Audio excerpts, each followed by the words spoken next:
여러분, 어둠을 물러내는 방법은 아주 간단합니다. 어둠을 쓸어내려고 하면 답이 없어요. 쓸어내려고 한다고 해서 어둠이 쓸려내려 가지도 않고, 어둠을 우리가 아무리 쫓아내려고 해도 그 어둠은 쫓아나가는 법이 없어요. 어둠을 쫓아내고 어둠의 존재를 없앨 수 있는 유일한 방법은 딱 한 가지밖에 없습니다. 빛이 임하면 되는 겁니다. 빛이 임하면 어둠은 금방 사라지고, 어둠이 언제 존재했느냐 정도 인식하지 못할 만큼 어두움은 사라지고 마는 것이죠. 이거와 똑같은 원리입니다. 우리가 이 세상을 아무리 빛의 자녀로 살자, 빛의 자녀로 살아야 된다, 아무리 소리를 치고 아무리 다짐을 해도 빛의 자녀가 되는 방법은 어둠이 존재하면 안 되는 겁니다. 그런데 어둠을 가지고 살면서 빛의 자녀가 되어야 된다라고 외친다면 그거는 누가 봐도 웃기는 상황이죠. 어둠을 몰아내야만이 빛의 자녀가 될 수 있는데도 불구하고 어둠을 몰아낼 생각이 없는, 즉 빛을 갖고 싶어하는 생각조차 없는 사람이 어떻게 어둠을 몰아내고 빛의 자녀로 살려고 하는지 도무지 이해와 납득이 되지 않는 경우가 참 많이 있습니다. 주님은 우리에게 빛의 자녀로, 낮에 다니는 자로 살라고 분명히 권면해 주셨다는 사실을 믿으시면 아멘 하시길 바랍니다. 밤에 다니는 자로 살지 말라고 했고, 분명히 낮에 다니는 자, 즉 빛이 임한 자로 살으라고 우리에게 분명히 거듭 당부하셨지요. 그렇다면 오늘날 우리는 내가 가지고 있는 어두움을 더 이상 가지고 지니고 살아서 되어서는 안 됩니다. 어두움을 물리치거나 어두움을 죽이고 살아야 되는데, 그러려면 우리는 항상 순간순간마다 빛이 임하는 사람이 되어야 합니다. 여기서 빛이 임하는 사람이 되어야 한다는 말은 무슨 말이냐면 간단합니다. 왜 간단하냐? 성경에서 답을 주고 있어요. 성경에서 빛은 오로지 하나님의 생명과 진리의 말씀이 빛이라고 했습니다. 그러면 오늘날 우리가 어둠을 몰아낼 수 있고 빛이 임하는 사람이 되어지려면 하나님의 진리의 말씀을 떠나서 살 수 없는 사람을 말하는 것입니다. 항상 빛의 쬐임을 받는 사람, 낮에 거닐 수 있는 사람, 그 사람은 누구냐 하면 항상 빛 대신 하나님의 말씀의 쬐임을 늘 받고 빛의 통로를 통해서 어둠이 물러가는 그런 사람의 역할을 감당할 때 그 사람은 낮에 다니는 자처럼 살아갈 수 있는 빛의 자녀가 될 수 있다는 그런 말을 증명하는 것입니다. 성경을 볼까요? 시편 119편 105절, 주의 말씀은 내 발의 등이요 내 길의 빛이니이다. 잠언 6장 23절 다 같이 읽습니다. 시작. 대저 명령은 등불이요 법은 빛이요 훈계의 책망은 곧 생명의 길이라. 아멘. 이 말씀을 여러분들이 읽으셨기 때문에 어떤 말씀보다도 이 말씀을 잘 여러분들이 새겼으면 좋겠습니다. 하나님의 말씀은, 하나님의 명령은 우리들 가운데 등불이요 법은 빛이요 그리고 책망은 곧 생명의 길이라. 이건 우리에게 너무나 중요한 말씀이에요. 우리에게 하나님의 명령이, 또 하나님의 훈계의 책망이 우리 앞에 끊어진 사람은, 그 사람은 생명의 길을 갈 수도 없고 빛에 거할 수 없는 사람이 된다는 것을 분명히 명심하신다면, 우리는 하나님의 빛 대신 말씀을 항상 내 심령 가운데 그 말씀의 빛의 쬐임을 늘 받고 살아야 되고, 훈계와 책망이 나로 하여금 생명의 길을 가는 인도해 주는 아주 좋은 그런 매개체가 된다는 사실을 여러분들이 기억하시면 이 말씀이 여러분 가운데에 새겨야 될 필요성을 더욱더 느껴질 것이라고 생각이 되어집니다. 요한복음 1장 1절 말씀 이어서 볼까요? 태초에 말씀이 계시니라. 이 말씀이 하나님과 함께 계셨으니 이 말씀은 곧 하나님이시니라. 4절과 5절 이어가 볼까요? 이 말씀이 하나님인데 어떻게 기록되어 있습니까? 그 안에 생명이 있었으니 이 생명은 사람들의 빛이라. 그러니까 말씀이 결국 하나님인데 이 말씀이 생명이고 이 말씀은 생명뿐만 아니라 사람들에게 뭐가 된다고요? 빛이라. 그런데 빛이 어둠의 빛이 돼, 말씀이 어둠의 빛이 돼, 어둠이 깨닫지 못하더라. 우리가 지금 이런 상황이 진행되고 있는 것은 아닌지 스스로 점검해 보십시오. 지금 이 말씀의 4절과 5절의 말씀의 해당 사항이 내가 현재 진행형으로 되고 있지 않는지를 한번 점검해 보시길 바랍니다. 하나님의 생명의 빛이 사람들에게 비치기 위해서 하나님이 말씀의 하나님으로 오셨는데, 그런데 문제는 빛이 어두움에 비쳤는데 어두움이 깨닫지 못하더라, 이렇게 말씀하고 있어요. 근데 이게 왜 그런가에 대해서 그 이유와 설명이 나옵니다. 어디에? 요한복음 3장에. 요한복음 3장 19절 말씀 열어주세요. 그 정죄는 이것이니 곧 빛이 세상에 왔으되, 빛이 뭐라고요? 하나님의 말씀이라고 했죠. 빛이 세상에 왔어요. 말씀 대신 빛 대신 생명 대신 그 말씀이 우리에게 왔어요. 세상에 왔는데 사람들이 자기 행위가 악함으로 빛보다 어두움을 뭐한다? 더 사랑하는 문제 때문에 빛이 어둠에 왔지만 어두움이 깨닫지 못하더라. 이 이유 때문에 그런 거예요. 왜? 더 사랑하니까. 빛이 왔는데 빛을 사랑해야 되는데 뭐를 더 사랑하고 있다고요? 어두움을 더 사랑하고 있다는 거예요. 그래서 빛을 더 사랑해야 됨에도 불구하고 어둠을 더 사랑해야 되기 때문에 빛에 대한 사랑함에 대한 이유와 깨달음이 없었다는 것입니다. 여러분, 오늘도 마찬가지예요. 아무리 목사님이 뭔 이야기를 해도 그 말씀과 그 어떤 명령이 비치고, 아까 말씀처럼 그 훈계와 책망이 생명의 길로 인도한다고 했지 않습니까? 그 말씀이, 목사님의 가르침과 훈계와 책망이 나에게 생명의 길이 된다 그러면, 그 말씀이 빛이라고 그러면 받아들여야 되잖아요.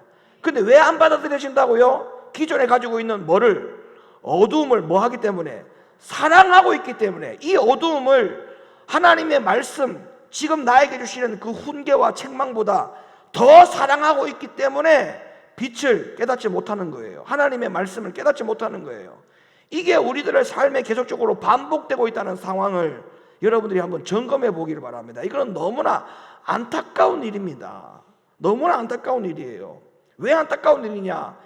빛 대신 하나님의 말씀의 생명이 우리들 가운데 오는데, 하나님은 우리에게 생명의 길로 가려고 하기 위해서, 우리를 가기 위해서 그 생명의 말씀을 주시는데, 그 말씀을 사랑하지도 않고 깨닫지도 못하고 있는 그 입장에서 그 말씀을 주시는 하나님의 입장을 한번 생각해 보라는 거예요. 하나님의 입장. 이게 얼마나 안타까운 겁니까?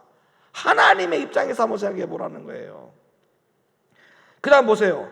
빛을 미워하여 빛으로 오지 아니하나니 이는 그 행위가 드러날까 함이요 진리를 쫓는 자는 빛으로 오나니 이는 그 행위가 하나님 안에서 행한 것임을 나타내려 함이라 하시니라. 아멘. 여러분, 우리를 진리를 쫓는 빛된 삶이 우리들 가운데 계속적으로 반복되어야 된다는 사실을 믿으시고 결단하시면 아멘 하시길 바랍니다. 요한복음 8장 12절, 예수께서 또 일러 가라사대 나는 세상의 빛이니 나를 따르는 자는 어둠에 다니지 아니하고 생명의 빛을 얻으리라. 요한복음 9장 5절, 내가 세상에 있는 동안에는 세상의 빛이로라. 그러면 주님이 세상에 있는 동안에는 세상의 빛이라 했으니까 진리가 있는 동안에는 내가 진리의 사람이다, 그 말 아니겠어요? 내가 진리에 있는 동안에, 진리에 사로잡혀 있는 동안에만 진리의 사람이 되는 거죠. 근데 내가 어둠에 잡혀 있으면 어둠의 사람이 되는 것이죠. 그러니까 결과를 보면 아는 거예요. 결과를 보면 내가 지금 빛으로 살고 있느냐 어둠에 살고 있느냐, 그 결과를 보면 내가 무엇에 속해 있는지가 나오는 겁니다. 이거는 본인이 아무리 말로 부정한다고 해서 부정될 수 있는 게 아닙니다. 그 사람이 빛으로 산다? 그러면 빛에 속하고 있기 때문에 빛에 살고 있는 것이고, 내가 어둠에 살고 있다? 그것은 두말할 것도 없어요. 내가 어둠에 속해 있기 때문에 어둠에 살아가는 것입니다. 잠언 13장 9절, 의인의 빛은 환하게 빛나고 악인의 등불은 꺼지느니라. 할렐루야.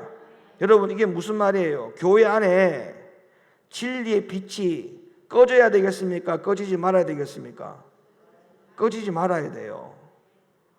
교회와 성도들에게는 이 진리의 빛이 꺼지면 당장 그 교회와 성도들은 어둠의 권세에 붙잡히게 된다라고 분명히 경고하고 있지 않습니까? 자, 이 말씀을 더 이어가 볼까요? 사도행전 말씀 가볼까요? 26장.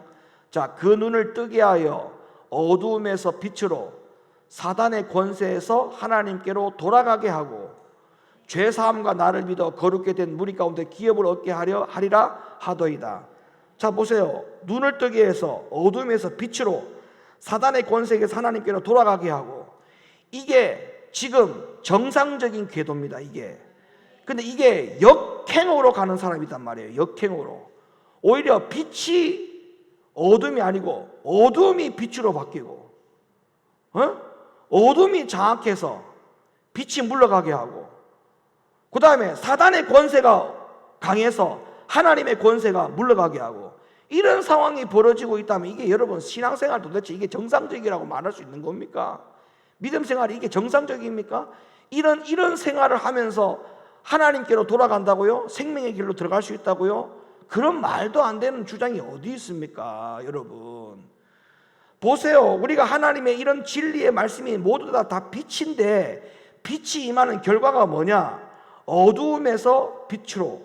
그 결과가 뭐냐? 사단의 권세에서 하나님께로 돌아가는 것이 어두움에 빛이 임하는 이유입니다. 왜 우리가 빛된 생활을 해야 되느냐? 왜 진리가 임해야 되느냐? 왜 생명의 불을 붙잡아야 되느냐? 왜 말씀을 붙잡아야 되느냐 하면, 결론적으로 그 결과가 어둠에서 빛의 권세로 가기 때문에, 사단의 권세에서 하나님의 권세로 넘어갈 수 있기 때문에 우리가 그거를 유지해야 된다는 거죠. 그래서 교회는 진리의 빛이 꺼지면 교회와 성도들은 당장 어둠의 권세에 붙잡힐 수밖에 없다는 사실을 깨달으세요. 그래서 교회는 주구장창 진리, 빛을 자꾸 밝혀야 되는 겁니다. 그게 꺼져버리면은 다 죽는 거예요. 그래서 교회는 빛을 통해서 어둠을 죽이고, 빛을 통해서 어둠을 물리치는 기능이 상실되면 다 죽습니다. 여러분, 이게 얼마나 중요한지 아세요? 이게 교회 안에서 얼마나 중요한 줄 압니까? 교회에서 빛을 통해서 어둠을 죽이고 어둠을 몰아내는 이 기능이 상실되고 멈추고 정지가 되면 우리 모두가 다 죽는다는 사실을 명심하셔야 돼요. 자, 에베소 5장 8절, 너희가 전에는 어둠이더니 이제는 주 안에서 뭐라? 빛이라. 그렇다면 빛의 자녀들처럼 행하라. 데살로니가전서 5장 2절로부터 8절, 주의 날이 밤에 도적같이 이를 줄을 너희 자신이 자세히 알미라. 저희가 평안하다 안전하다 할 그때에 잉태된 여자에게 해산 고통이 이름과 같이 멸망이 호련히 저희에게 이르리니 결단코 피하지 못하리라. 형제들아, 너희는 어두움에 있지 아니하며 그날이 도적같이 너희에게 임하지 못하리니 너희는 다 빛의 아들이요 낮의 아들이라. 우리가 밤이나 어둠에 속하지 아니하나니 그러므로 우리는 다른 이들과 같이 자지 말고 오직 깨어 근신할지라. 자는 자들은 밤에 자고 취하는 자들도 밤에 취하되 우리는 낮에 속하였으니 근신하여 믿음과 사랑에 흉배를 붙이고 구원의 소망의 투구를 쓰자. 여러분 명심하십시오. 우리는 낮에 속하는 자가 돼야 돼요. 낮에 속하는 자. 잠을 자고 취하는 자는 밤에 속한 자들이 하는 짓이지, 낮에 속하는 자는 그렇게 하지 않는다라고 말씀하고 있지 않습니까? 하나님의 말씀을 아무리 들어도 깨닫지 못하고 하나님의 말씀을 아무리 들어도 행하지 않고 실천하지 않는다? 그 사람은 지금 취했거나 자거나 결론적으로 어둠에 있는 겁니다. 이거는 뭐 말할 것 없어. 다른 이야기를 할 필요가 없어요. 부연적인 설명과 궤변을 늘어놓을 필요가 없습니다. 왜 순종 안 하느냐? 왜 불순종 안 하느냐? 둘 중에 하나예요. 자고 있든지 깨닫지 못하든지. 여러분, 깨어있는 자는 어떻게 그럴 수가 있습니까? 깨어있는 자는 그렇게 못하는 거예요. 여러분, 도적이 오는데 가만히 있어요? 도적이 오는데 어떻게 가만히 있습니까? 도적이 낮에 옵니까? 밤에 옵니까? 밤에 오는 거예요. 그러니까 다 잠잘 때, 취해 있을 때 도적이 들어오는 거예요. 왜? 도적의 목적을 이루어야 되거든요. 도적의 목적을 이루어야 될 거 아닙니까? 그러니까 우리가 잠을 잘 때나 취할 때에 도적이 오는 거예요. 그게 어디라고 하는 거예요? 밤이라는 거예요. 밤. 진리의 빛이 없을 때, 사라질 때. 여러분이 아침에 눈 뜨면 아침이고 낮이고, 여러분 잠잘 시간이 되면 밤이 아닙니다. 지금 여기서 말하는 그 낮과 밤은 그렇게 의미를 해석하는 게 아니에요. 여러분이 하나님의 말씀을 불순종할 때는 밤인 겁니다. 하나님의 말씀을 듣고 정신 차리고 깨어있을 때는 낮인 겁니다. 이 영적 시간의 의미를 잘 새겨야 돼요.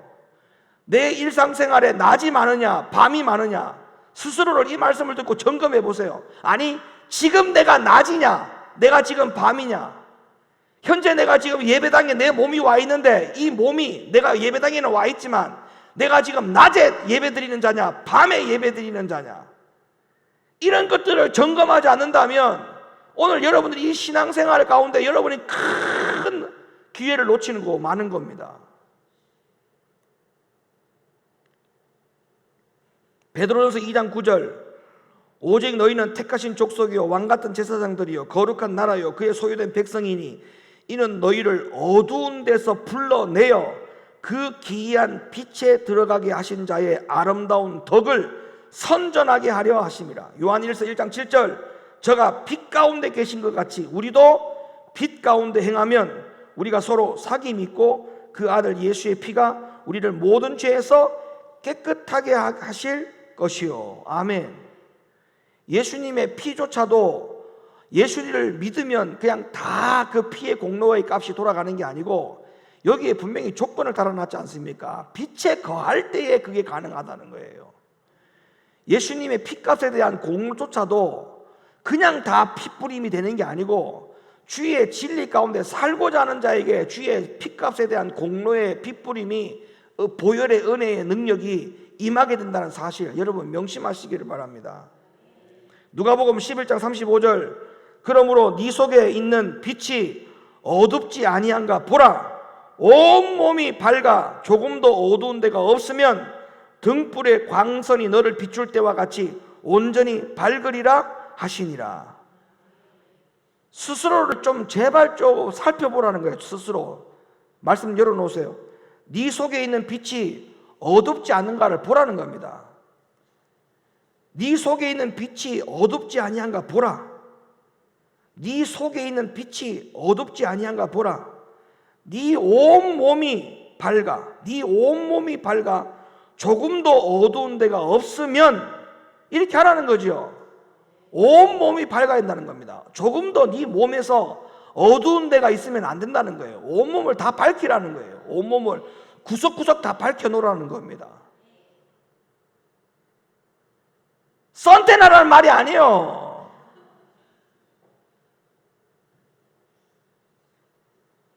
내 몸에, 신령한 몸에 온 빛을 다 비추게 하라. 어디 구석구석 어디라도 어둡게 해놓은 데가 한 군데도 있지 않도록 해라.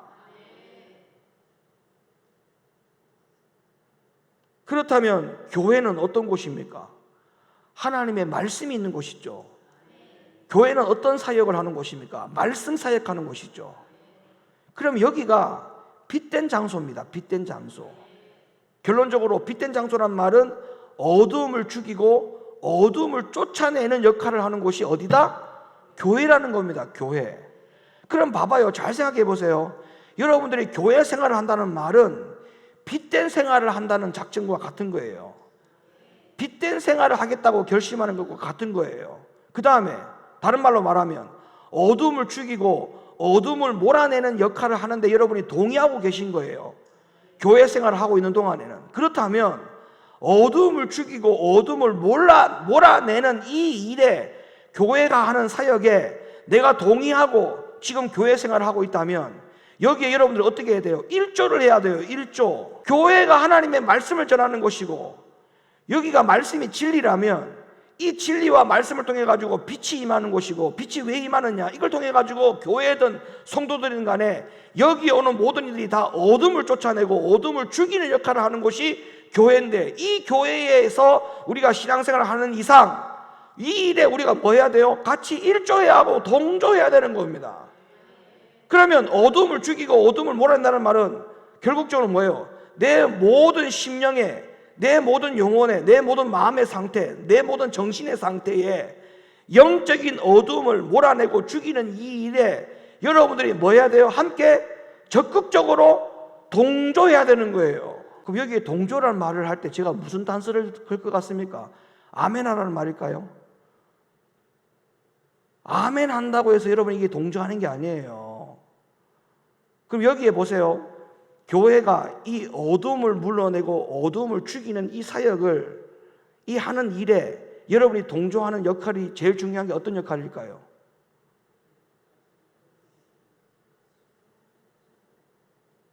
어떤 역할일까요?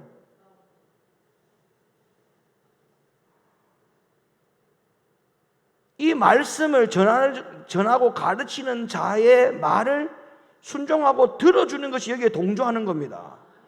그렇지 않습니까? 여러분 성경 한 펴 보세요. 자막에는 없을 겁니다. 여러분 가지고 성경 히브리 13장으로 가봐요. 히브리 13장 17절.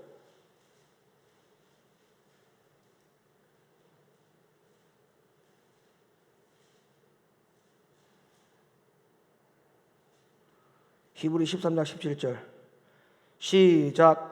너희를 인도하는 자들에게 순종하고 복종하라. 저희는 너희 영혼을 위하여 경성하기를 자기가 회개할 자인 것 같이 하느니라. 저희로 하여금 즐거움으로 이것을 하게 하고 근심으로 하게 말라. 그렇지 않으면 너희에게 유익이 없느니라. 아멘. 여러분 이 히브리 13장 17절 말씀을요, 지금 여러분이 지금 시간 관계상 한 번 읽었지만 이거 한 50번 정도만 읽어보세요. 이 말씀 구절만 한번 50번 읽어보세요. 읽을 때마다요 여러분의 심령을 콕콕 찌를 겁니다. 아마 내가 지금 뭐 하고 있는 거야? 이런 생각이 들어요. 내가 지금 뭐 하고 있지? 내가 지금 혹시 죽을 짓을 하고 있는 건 아닐까? 이런 생각을 자꾸 하게 만듭니다. 이 말씀을 읽을 때마다. 자, 왜냐하면 자 여기 보세요. 너희를 인도하는 자가 어떻게 한다고 했냐면, 너희를 인도하는 자가 너희의 뭐를 위하여? 육을 위하여? 육을 위하여? 성경을 봐봐요. 뭐를 위하여? 너희의 영혼을 위하여. 너희를 인도하는 자는 오직 너희의 영혼을 위하여 뭐를 한다고요? 경성한다 했어요. 경성. 여러분 이 경성이라는 단어가 무슨 뜻인지 아세요? 정신을 차려서 그릇된 행동을 하지 못하도록 하는 것이 경성입니다. 경성.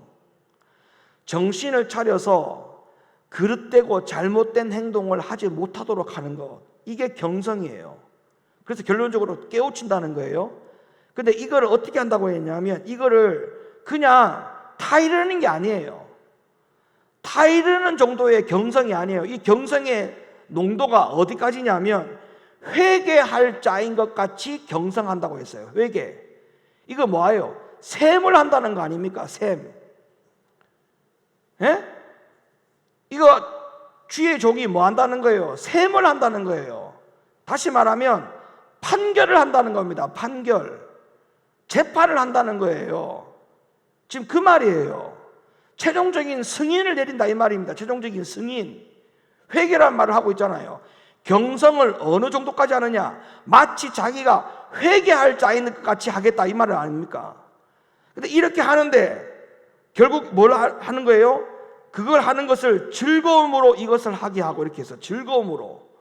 너희를 가르치는 자가 너희가 잘못되고 그릇된 행동에서 떠나서 올바른 길을 가도록 하는 이 일을, 경성하는 이 일을 마치 회개할 자인 듯 할 것인데, 이것을 할 때에 어떻게 하라? 가르치는 자가 즐거움으로 하라. 막 짜증스럽고 말 안 들어가지고 속상해서 하게 하라. 아니면 너무 말을 잘 듣고 순종해줘서 어떻게 해라? 즐거움으로 하게 하라. 이거를 즐거움으로 하게 하라. 이거를 가르치는 자가 기뻐하면서 하게 하라. 이해가 됐어요? 근데 이게 만약에 이것을 기쁨으로 즐거움을 하지 않게 하고 근심으로 하게 한다면 너희에게 뭐가 없다? 아무런 유익이 없다. 그럼 여기서 말하는 유익은 어떤 유익을 말할까요? 영적 유익을 말하는 거예요. 왜? 앞에 단서가 뭐랬어요? 너희를 인도하는 자에게 너희가 너희의 영혼을 위하여 이렇게 했잖아요. 영혼을 위하여. 그러니까 결국에는 맨 마지막에 유익이 없다는 것은 뭐에 대한 유익이 없다는 거예요? 영혼에 아무런 유익을 주지 못한다는 거예요. 그러니까 뭐예요? 자, 봐봐요. 여러분이 기도하죠, 예배 드리죠, 말씀 듣죠, 헌금 드리죠. 이거 다 여러분 육을 위해서 하는 겁니까? 영을 위해서 하는 겁니까? 그 영을 위해서 하는 것이 아무것도 소용이 없다.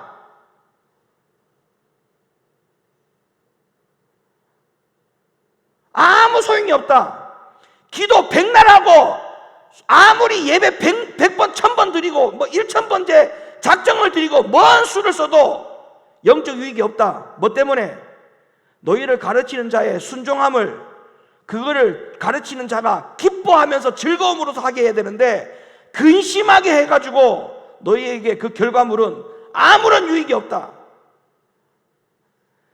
여러분, 이 히브리 13장 17절 말씀을요 한 50번 정도 읽으면요 어떤 생각이 든다고 했다고요? 내가 지금 뭐 하고 있지?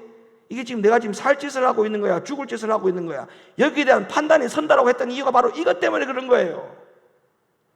다시 말씀을 돌이켜볼까요? 자, 교회는 어떤 사역을 하는 곳이냐? 어둠을 몰아내고 어둠을 죽이는 사역을 하는 곳이 교회입니다. 그러면 이 교회에서 신앙생활을 한다는 것은 최소한 내 안에 어둠을 몰아내고 어둠을 죽이는 일에 동조하겠다는 거, 동참하겠다고 하는 것에 대한 여러분이 암묵적으로 주님 앞에 아멘 하신 것이죠. 그러면 여기 어떻게 해야 됩니까? 그 동조라는 단어의 의미는 뭐냐? 아멘, 순종하십시오, 아멘. 그게 동조가 아니에요. 여러분들을 가르치는 주의 종의 말을 그 말이 진리고 빛이면 즉시 순종해야 되는 거예요. 순종하지 않는다? 영적 유익이 아무것도 없어요. 아무것도. 여러분, 베드로의 이야기를 하나 할까요? 베드로. 여러분, 성경을 우리가 볼 때 성경을 그냥 눈이 떠 있으니까 글자 읽듯이 그냥 훑어 지나가면 절대 압니다. 하나님의 말씀을 그렇게 훑어서 지나가는 게 아니에요. 하나님의 말씀을 정확하게 보세요. 자, 어디를 보느냐? 마태복음 16장 가보세요. 여러분 가지고 있는 성경 마태복음 16장 23절.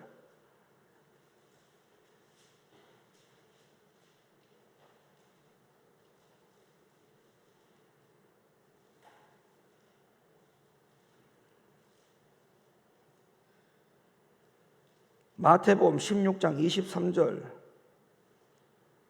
여러분, 이 말씀 엄청 많이 봤을 겁니다.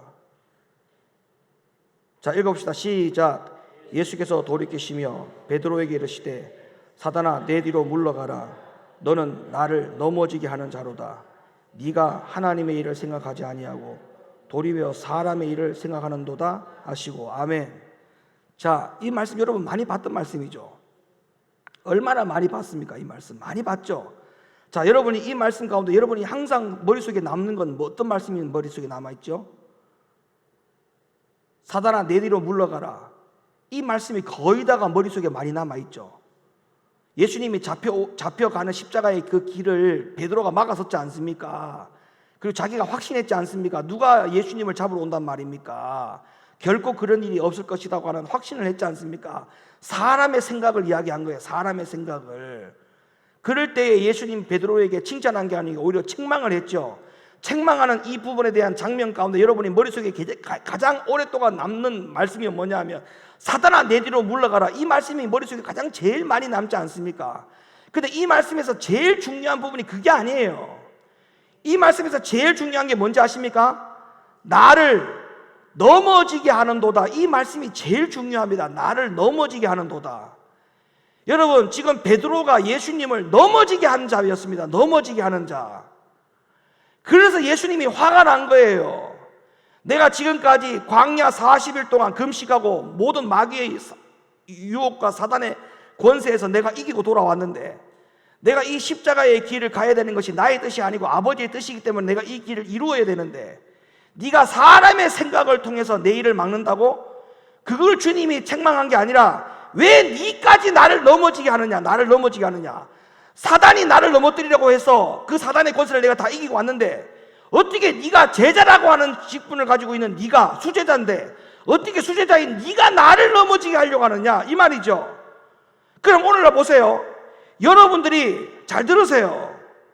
교회 사역은 빛의 사역이고 이 사역을 왜 목숨 걸고 하느냐? 어둠을 물러내고 어둠을 죽이는 이 사역을 가르치는 자가 목숨을 걸고 생명을 걸고 하고 있는데 여러분이 이 일에 동조하지 아니하고 순종하지 않은 거 따라오지 않는다? 여러분이 나를 넘어지게 하는 마귀예요, 마귀.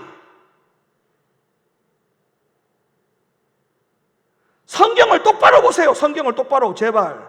하나님의 말씀이 뭐라고 기록되어 있는가 반드시 똑바로 보라는 거예요. 여기서 제일 중요한 건 사단아 내 뒤로 물러가라 그 말이 아닙니다. 네가 왜 나를 넘어지게 하는 자냐? 네가 왜 나를 넘어지게 하느냐? 사단이 나를 넘어지게 하는 것도 내가 이기려고 여기까지 왔는데 왜 네까지 나를 넘어지게 하는 자냐? 베드로가 예수님을 넘어뜨리는 자로 주님 앞에 책망을 받은 겁니다.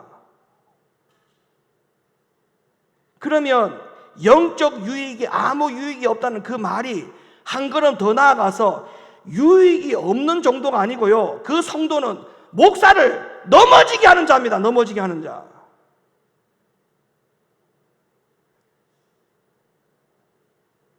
그러니까 죽으려고 하면 무슨 짓을 못하겠습니까? 하나님 앞에 영적으로.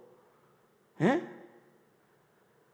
사단이 주의 종을 넘어뜨리려고 하는 것도 버거워 죽겠는데 아니 베드로가 수제자였습니다. 수제자인 베드로에게 왜 니까지 나를 넘어지게 하느냐? 주님은 이 부분에 대해서 붕괴를 하신 거예요. 십자가의 길을 가는 것을 인간적으로 막는 거기에 대하여 주님이 책망한 게 아닙니다.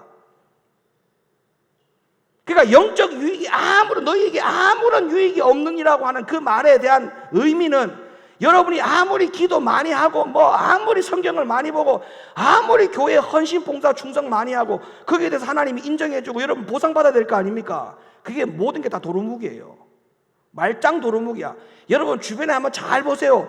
기도 그렇게 많이 하고 말씀 그렇게 많이 들어도요 영적으로 유익되지 못하고 복받지 못한 사람들이 얼마나 많은지 아십니까? 그 사람들이 왜 다 그러느냐?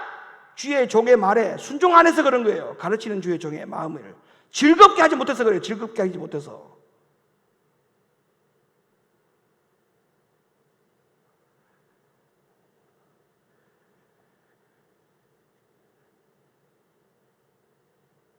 디모데후서 2장 24절 말씀 성경 한 군데만 더 찾아볼게요. 디모데후서 2장 24절. 디모데후서 2장 24절 26절. 마땅히 주의 종은 다투지 아니하고 모든 사람을 대하여 온유하며 가르치기를 잘하며 참으며 거역하는 자를 온유함으로 징계할지니 혹 하나님이 저희에게 회개함을 주사 진리를 알게 하실까 하며 저희로 깨어 마귀의 올무에서 벗어나 하나님께 사로잡힌 바 되어 그 뜻을 쫓게 하실까 함이라. 주의 종의 늘 근심은 뭐냐?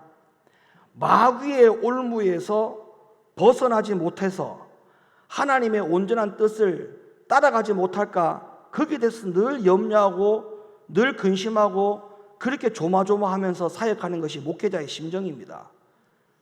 그런데 마귀의 올무에서 벗어나지 못해서 하나님의 온전한 뜻을 쫓아가지 못할까 봐 그게 늘 노심초사인데 아니 세상에 성도가 주의 종의 가르치는 말을 불순종해서 스스로 마귀의 올무에서 갇혀가지고 그뿐만 아니라 목회자를 그렇게 말씀을 가르치는 목회자를 넘어지게 하는 역할을 한다면 여러분 이게 사는 길입니까? 죽는 길입니까? 이거는 사는 길이라고 할 수 없습니다. 이거는 보통 심각한 게 아닙니다. 이거는. 자, 그러니까 다시 말씀으로 돌아가서 교회는 빛의 교회가 돼야 되죠. 빛의 교회. 이 사역이 중단이 되면 모두가 다 뭐한다? 죽는다. 모두가 다 죽어요. 목사도 죽고 목사는 성도 때문에 죽어요. 지금 찾아본 말씀의 근거에 의하면 목사는 성도 때문에 죽어요. 주의 종의 말에 진리가 전하지 못해지면 여러분도 죽어요. 다 죽는 겁니다. 이게 얼마나 중요한 사역인 줄 압니까? 요한일서 1장 7절 다시 열어주세요. 요한 1장 7절. 저가 빛 가운데 계신 것 같이 우리도 빛 가운데 행하면 우리가 서로 사귐이 있고 그 아들 예수 그리스도의 피가 우리를 모든 죄에서 깨끗하게 하실 것이요. 요한 1서 1장 7절. 아까 앞에서 봤던 하나님의 말씀. 아까 앞에서 봤잖아. 예. 누가복음 11장 35절. 그 다음 누가복음 11장 35절. 그러므로 네 속에 있는 빛이 어둡지 아니한가 보라. 네 온몸이 밝아 조금도 어두운 데가 없으면 등불의 광선이 너를 비출 때와 같이 온전히 밝으리라 하시니라. 아멘. 여러분, 우리의 온몸 가운데에 어둠이 있지 아니한가를 스스로 잘 살피시길 바랍니다. 그게 어둠이 생기면 가르치는 자의 말에 불순종해서 결국은 그 경성하는 그 일을, 가르치는 그 일을 깨우쳐서 돌아오게 하는 일을 목사가 즐거움으로 해야 되는데 근심함으로 그 일을 하게 되면 여러분에게는 아무런 유익이 없다는 사실을 기억하시고, 그래서 여러분 스스로가 빛이 어두운 곳이 없는 곳이 없는지를 잘 살펴서 이런 믿음 생활을 잘 하시기를 예수님의 이름으로 축원합니다. 그래서 교회는 결과적으로 진리의 빛의 쬐임이 있는 곳이다. 그렇다면 내 안에 어둠을 죽이는 유일한 곳이 바로 어디냐? 진리가 있는 교회입니다. 교회. 이곳은 여러분들을 죽이는 곳입니다. 여기는 여러분들을 죽이는 곳이라고요. 여러분, 죽어야 삽니다. 죽어야 살아. 한 알의 밀알이 땅에 떨어져 썩어서 죽지 아니하면 안 된다고 했지 않습니까? 여기는 여러분들을 뭐 하는 곳이라고요? 죽이는 곳이에요. 죽이는 곳. 요한복음 26장 18절. 그 눈을 뜨게 하여 어둠에서 빛으로 사단의 권세에서 하나님께로 돌아가게 하고 죄 사함과 나를 믿어 거룩게 된 무리 가운데서 기업을 얻게 하리라 하나이다. 어둠에서 빛으로 사단의 권세에서 하나님께로 돌아가는 것, 이것이 우리에게 어떤 거냐? 다 죽어야 이 일이 가능해지는 겁니다. 죽어야 돼요. 그런데 교회를 통해서 신앙생활을 하면서 빛을 통하여 죽지 않으려고 한다면 그 사람은 아직도 진리를 미워하고 어두움을 사랑하고 있다는 증거라고 하는 것을 아까 찾아봤죠. 빛보다 어둠을 더 사랑한 것이다. 빛보다 어둠을 더 사랑하는 것이다. 그래서 악을 행하는 자마다 빛을 미워한다, 이렇게 얘기했거든요. 그러니까 맞는 거예요. 이거는 뭐 다른 이야기를 아무리 열거해도 그거는 변명에 불과하고 궤변에 불과한 것입니다. 하나님의 말씀은 정확해요. 왜 우리가 빛이 임했는데도 깨닫지 못하느냐? 어둠을 더 사랑하고 있다는 거예요. 어둠을. 그러니까 왜 빨리 내려놓지 못하고 왜 빨리 포기 못하느냐? 그걸 더 사랑하기 때문에, 어둠에 잡혀있는 것을 더 사랑하기 때문에, 합리적인 생각, 이성적인 생각, 이런 것들이 더 중요하다고 생각하고 있기 때문에 그걸 내려놓지 못하는 거예요. 여러분, 우리는 반드시 죽어야 돼요. 성경에는 죽어야 하나님이 사용하셨어요. 여러분, 하나님이 살아있는 자를 하나님이 사용한 적이 있습니까? 없습니다. 하나님은 철저하게 죽은 자를 하나님이 사용했어요. 여러분 잘 아시는 창세기 22장에 보세요. 아브라함이 독자 아들 이삭을 번제로 드리는 것도 마찬가지죠. 여러분이 그거는 아브라함의 믿음이 대단해서 아들 독자 이삭을 드린 것처럼 생각할 수 있는데, 근데 그 과정을 보면은 하나님의 말씀의 과정을 보세요. 아브라함이 독자 아들 이삭을 100세에 얻은 아들을 하나님 앞에 드릴 때는요, 아브라함이 먼저 죽었습니다. 아브라함이 먼저 죽지 아니하고 어떻게 아들 번제를 드릴 수 있습니까? 여러분 같으면 드릴 수 있겠어요? 못 드리는 거예요. 근데 그게 가능한 이유가 뭐냐? 먼저 번제단에 올라가진 않았지만 번제단에 올릴 수 있는 그 아들을 올리기 전에, 그리고 꽁꽁 묶어가지고 번제단에 올려가지고 칼을 들어가지고 찌르려고 할 때 하나님이 그 모든 것을 판단하신 거예요. 왜? 네가 먼저 죽었다는 것을 하나님이 인정해 준 거예요. 죽었기 때문에 아들 이삭을 갖다가 손발을 다 꽁꽁 묶어가지고 번제단에 올렸을 거 아닙니까? 살아있다면 이 아들 어떻게 올립니까? 어떻게 얻은 아들인데 100세에 그 아들 둘입니까? 독자입니다. 독자. 이 아들을 어떻게 올릴 수가 있었겠어요? 아버지가 먼저 죽었기 때문에 아들을 올릴 수 있었던 거예요. 여러분, 이삭이 먼저 죽은 게 아니고 사실 아브라함이 먼저 죽었다는 사실, 하나님은 이와 같은 아브라함이 먼저 하나님 앞에 죽었기 때문에 하나님이 그 아브라함을 사용하셨다고 성경에 나옵니다. 창세기 22장 16절 가라사대 여호와께서 이르시기를 내가 나를 가리켜 맹세하노니 네가 이같이 행하여 네 아들 네 독자를 아끼지 아니하였다. 네 독자 아들을 뭐 하지 않았다? 아끼지 않았다. 그 말은 뭐예요? 아들 독자를 사랑하지 않았다 이 말이죠. 맞죠? 맞잖아요. 아까 성경 찾았잖아요. 왜 빛이 세상에 왔는데 왜 어두움이 깨닫지 못했느냐? 빛보다 어두움을 뭐 하기 때문에? 더 사랑했기 때문이잖아요. 이 말씀을 그대로 대입을 해보세요. 네가 이같이 행한 것은 네 아들 네 독자를 아끼지 아니하였다. 그 뭐예요? 어둠을 더 사랑하지 않았다는 거예요. 빛을 더 사랑했다는 거예요. 여러분, 모든 내사의 하나님의 일이 다 이런 원리입니다. 어둠을 사랑하면 안 돼요. 빛을 더 사랑해야 됩니다. 그러니까 이 모든 원리에는 빛을 더 사랑한다는 말은 어둠을 죽이는 것밖에 없어요. 어둠을 죽여야 될 거 아닙니까?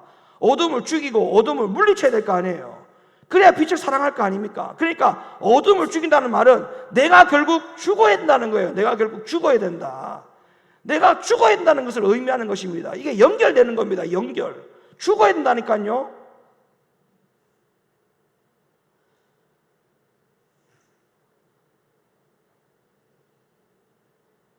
내가 네게 큰 복을 주고 네 씨로 크게 성하여 하늘의 별과 같고 바닷가의 모래와 같게 하리니 네 씨가 그 대적의 문을 얻으리라. 또 네 씨로 말미암아 천하 만민이 복을 얻으리니 이는 네가 나의 말을 준행하였음이니라 하셨다 하니라.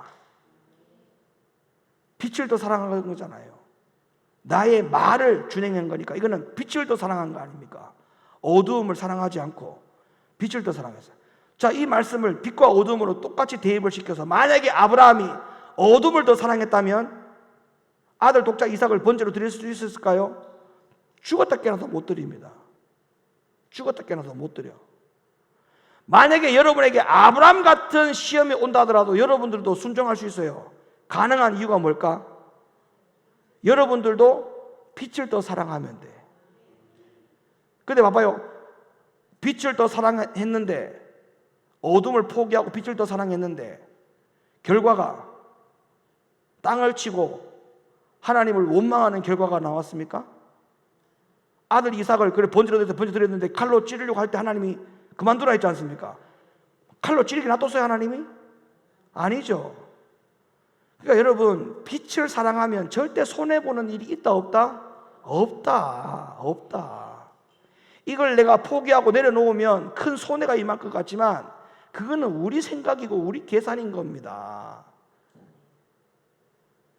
여러분 지금까지 살아오면서 인생 많이 사셨잖아요. 살아오면서 과거를 돌아보세요. 내가 그때 내려놓지 못하려고 했던 것들이 가만히 시간 지나고 보니까 뭐 어떤 거예요? 지금 생각해 보면 그게 아무것도 아니었다는 거 아닙니까? 내가 좀 더 빨리 내려놓을 걸. 이렇게 마음이 편하고 좋은데 내가 왜 그걸 빨리 내려놓지 못했지? 왜 길을 돌아왔지? 이런 생각들을 하지 않습니까? 후회하지 않아요? 똑같은 거예요, 여러분. 지금 생각해 보면 이걸 내려놓으면 뭐 모든 게 다 끝장나는 것 같고 죽는 것 같지만 그걸 내려놓는 것이 죽는 길이 아니고 사는 길입니다, 여러분. 내가 죽는 것이 손해보는 게 아니고 자존심의 문제가 아니라는 거예요. 내가 죽으면 그게 우리에게 엄청난 유익이 있다는 겁니다. 그 다음에 우리에게 유익을 가져다 줄 거를 생각해 보라는 거예요. 그 다음에 줄 유익을 생각해 보라는 겁니다.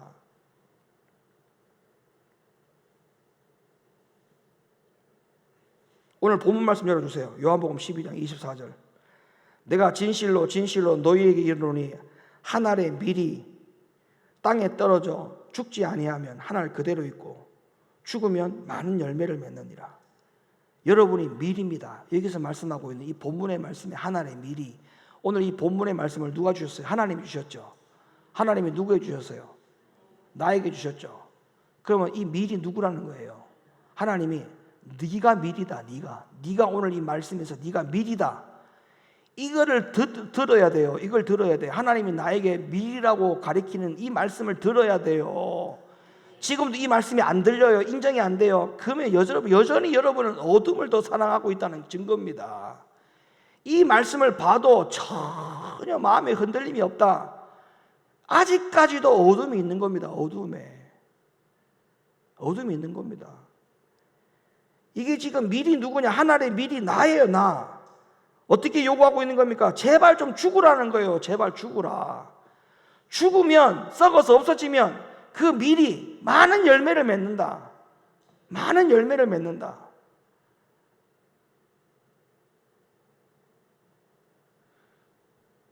사랑하는 성도 여러분, 하나님은 우리 보고 뭐라고 명령하시는 것 같습니까? 죽으라고 명령하신 거예요. 죽으라고. 교회 생활은 나를 죽이는 장소입니다. 신명기 8장 2절 가보세요. 그런가 안 그런가? 네 하나님 여호와께서 이 40년 동안에 너로 광야의 길을 걷게 하신 것을 기억하라. 이는 너를 낮추시며 너를 시험하사 네 마음이 어떠한지 그 명을 지키는지 안 지키는지 알려 하심이라. 광야 길을 40년 동안 걷게 하신 이유가 뭐냐? 40년 동안 낮추고 40년 동안 너를 시험하는 무대였다라고 말하지 않습니까? 그러면 과거에 이스라엘 백성들이 40년 광야 생활이 어디냐? 사도행전 7장 38절 시내산에서 말하던 그 천사와 및 우리 조상들과 함께 어디에 있었다? 광야 교회에 있었다. 그러면 광야 생활 40년은 교회 생활 40년을 하나님이 우리에게 영적인 예표로 보여준 거예요. 그러면 교회 생활, 그들 가운데 교회 생활을 40년 했다는 거 아닙니까? 교회 생활 40년 하게 된 이유가 뭐예요? 그들을 전부 다 낮추시고 시험했다는 거 아닙니까? 그럼 오늘날 이 교회 생활은 뭐 하는 곳입니까? 나를 낮추는 곳이고 나를 죽이는 곳이고 나를 시험하는 곳입니다. 근데 이 교회 생활에 환상에 빠진 사람들은 어떤 생각합니까? 교회 와가지고 자기를 인정받으려고 합니다. 도대체 생각이 있는지 없는지 모르겠어요. 교회는 자기가 인정받는 곳이 아닙니다. 여기는 철저하게 자기를 시험하고 여기를 낮추는 곳입니다. 여기에서 뭐 언성을 높이고 여기서 의자! 이게 말이 안 되는 겁니다. 여기는 죽이는 곳입니다. 여기는 시험하는 곳, 여기는 낮추는 곳이에요. 여기는 자기 뜻에 안 맞다고 소리 지르는 곳이 아닙니다. 여기는.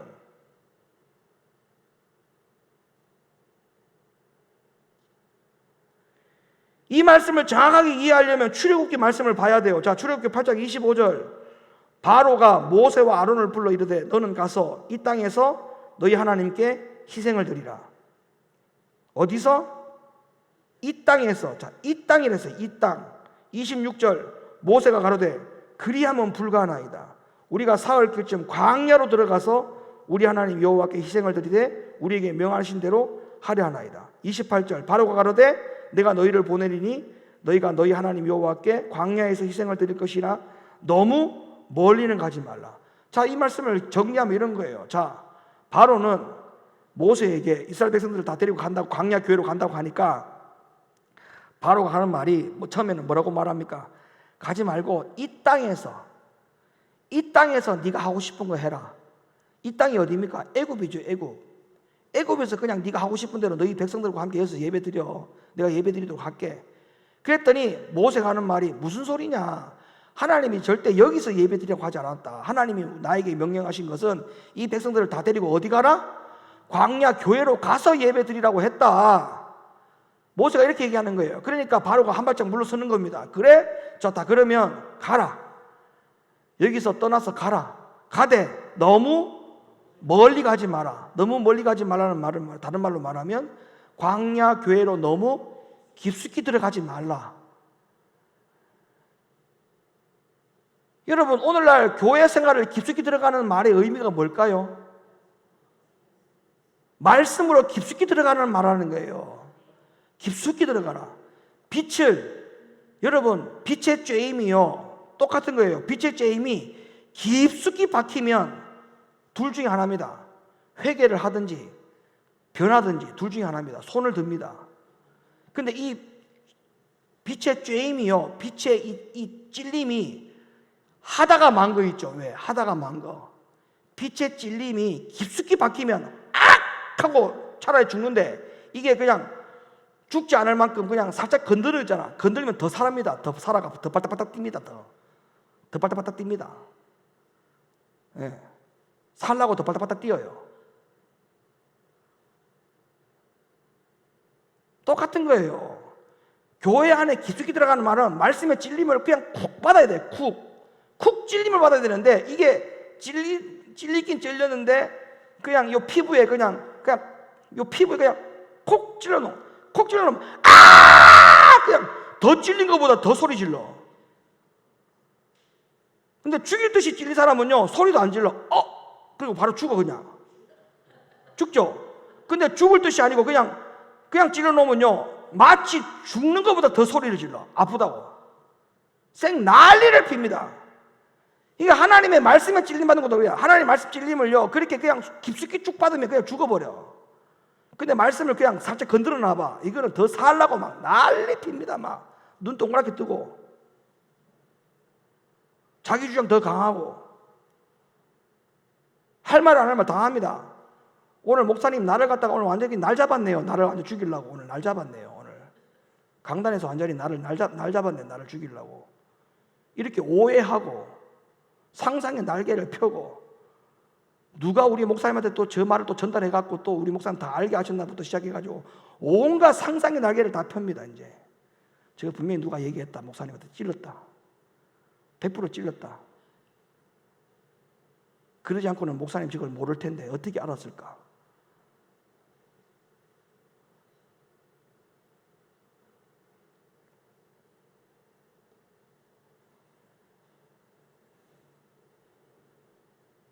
전도서 12장 11절에 보면요, 이런 말씀이 있어요. 지혜자의 말씀은 찌르는 채찍과 같다. 지혜자의 말씀을 찌르는 채찍과 같다. 이 말씀이 나에게 이렇게 적용돼야 됩니다. 찌르는 채찍과 같다고 해야 돼요. 여러분 잘 아는 히브리서 4장 12절의 말씀을 보면, 하나님의 말씀은 살았고 운동에 있어 우리의 혼과 영과 관절과 골수를 다 찔러 쪼갠다까지 나오잖아요. 하나님의 말씀이 깊숙이 들어와야 돼. 깊숙이 들어와가지고 그냥 찔렀을 때 악 하고 죽는 정도의 찔림을 받아야 되는데, 이게 그냥 살짝만 피부만 그냥 건드려 놓으면 막 더 난리를 피는 거하고 똑같은 거예요. 사랑하는 성도 여러분, 교회는 내가 빛의 쬐임을 받아서 어둠을 죽이고 어둠을 몰아내기 위해서 교회에 나오는 것이 돼야 됩니다. 여기서 만약에 이 역할이 여러분에게 상실되면 아무런 유익이 없어요. 신앙생활과 교회생활에 영적인 아무런 유익이 없습니다. 그러니까 교회는 뭐니 해도 빛이 나오는 곳이다. 왜 나온다고요? 어두움을 몰아내기 위해서. 내 안에 있는 어두움을 몰아내기 위해서 신앙생활을 하셔야 돼. 여러분 스스로 어둠을 몰아낼 수 있는 게 아닙니다. 말씀이 들어와야 어둠이 물러가는 거예요. 뭐가 들어와야 어둠이 물러간다고? 말씀이 들어와야 돼요. 말씀이 들어와야 돼. 그래서 이 말씀을 통해서, 진리의 빛을 통해서 어둠이 물러가고 여러분 가운데 영적인 유익을 많이 주는 믿음 생활을 감당할 수 있기를 예수님의 이름으로 간절히 축원합니다.